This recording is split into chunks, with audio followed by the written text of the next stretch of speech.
یہ ذرا حیا کے خلاف سوال پوچھا ہے عمر صاحب نے انڈیا سے. آج کل نوجوانوں میں کچھ عادت ہے، آپ کو پتہ ہے کہ وہ اپنی خواہش کو اپنے ہاتھ سے پوری کرتے ہیں. تو یہ پوچھ رہے ہیں کہ اس طرح سے غسل فرض ہوگا اور تنہائی میں گناہ کیا جاتا ہے، کیا یہ گناہ ہے؟ جی بالکل گناہ ہے، اور غسل بھی فرض ہوگا.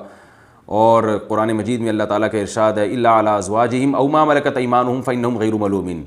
اپنی خواہش صرف بیوی کے ذریعے پوری کر سکتے ہو، اس کے علاوہ کوئی راستہ اسلام میں حلال نہیں ہے. تو جتنے بھی طریقے ہیں اپنی خواہش کو پوری کرنے کے سب حرام ہیں. رہا یہ مسئلہ کہ اس سے نجات کیسے پائیں، تو نجات پانے کے لیے سب سے پہلے تو جلدی نکاح ہے. دیر سے نکاح کی یہ آفتیں ہیں کہ اس طرف چلے جاتے ہیں. دوسرے اور بہت سارے اس کے طریقے ہیں جن سے اس سے بچا جا سکتا ہے. اپنے آپ کو آپ مصروف رکھیں، فارغ نہ بیٹھیں. فارغ دماغ جو ہے یہ شیطان کا گھر ہوتا ہے. پھر وہ اوقات دیکھیں جن پر خواہشات، یعنی کون سے اوقات ایسے جن میں یہ خواہش کا حملہ ہوتا ہے اور جس سے اس گناہ کی طرف توجہ جاتی ہے. تو ان اوقات میں کوئی مطالعہ کریں. جیسے آپ جب رات کو سونے کے لیے بستر پہ لیٹتے ہیں تو کوئی اچھی کتاب اپنے پاس رکھیں، اس کا اسٹڈی کرتے کرتے آپ سو جائیں. اور فحش فلموں سے اپنے آپ کو بچائیں، فحش لٹریچر سے بچائیں اپنے آپ کو. اور جم جایا کریں. ہم جب انرجی ہم جب خوراک کھاتے ہیں تو اس سے جو انرجی بنتی ہے وہ انرجی اگر ہماری اچھے کاموں میں یوٹیلائز ہوگی تو برے کاموں سے ہم بچ جائیں گے. تو جم جانے والے، ایکسرسائز کرنے والے لوگ، ان کی انرجی صحیح جگہ یوز ہو رہی ہوتی ہے. تو دو طرح سے ان کو پھر ان برائیوں سے بچنے کی توفیق ملتی ہے. ایک تو اس لیے کہ انرجی صحیح جگہ یوز ہو گئی. دوسرا یہ کہ جب وہ فزیکل ایکٹیویٹیز میں اپنے آپ کو مصروف رکھتے ہیں تو ان میں ایک جذبہ پیدا ہوتا ہے ہم نے اپنی باڈی کو بنانا ہے. تو ہر وہ کام جو باڈی کو خراب کر رہا ہو اس سے وہ بچتے ہیں. ظاہر اس عمل سے انسان کو نقصان ہوتا ہے، صحت برباد ہوتی ہے. تو وہ پھر باڈی بنانے کی فکر ان کو لگ جاتی ہے. تو وہ پان گٹکا اور یہ جو اس طرح کی فحش چیزیں ہیں ان سے خود بخود ایوائڈ کرنے کی ان کو ایک رغبت ہوتی ہے. تو یہ سارے کام کرنے، اس طرح کسی اچھے سائیکیٹرک کو دکھائیں. وہ بھی جو ہے وہ اس سے کہیں کہ میں نے یہ برائی چھوڑنی ہے، کیونکہ بعض نفسیاتی ڈاکٹر الٹا اور اس برائی میں ڈال دیتے ہیں. تو ایسا ڈاکٹر جو اس کو برا سمجھتا ہو اس سے کہیں کہ بھائی میں نے یہ برائی چھوڑنی ہے. تو نفسیاتی ڈاکٹر بھی کچھ ایسی ٹرکس بتاتے ہیں جن سے یہ بیماری چھوٹ جاتی ہے.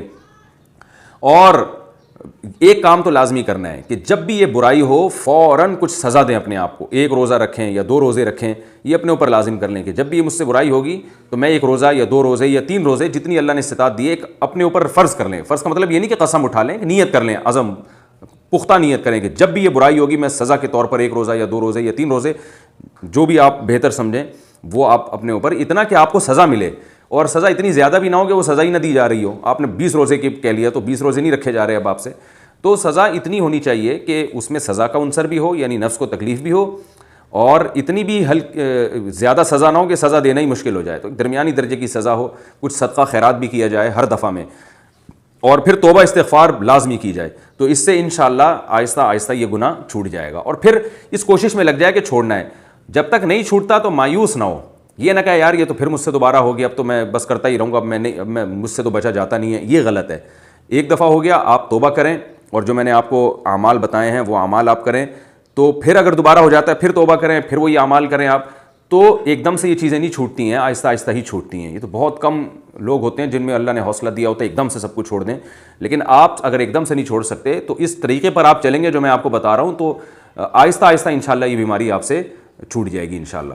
اللہ تعالیٰ جتنے بھی نوجوان ان قسم کی برائیوں میں مبتلا ہیں اللہ تعالیٰ ان سب کو بچنے کی توفیق عطا فرمائے. اور اللہ کا واسطہ ایسے لوگ نکاح میں جلدی کریں، کیونکہ اگر یہ نکاح نہیں کرتے نا تو آج یہ برائی کر رہے ہیں، کل اس سے آگے قدم جاتا ہے، پھر اس سے بڑی برائی کی طرف شیطان لے کر جاتا ہے.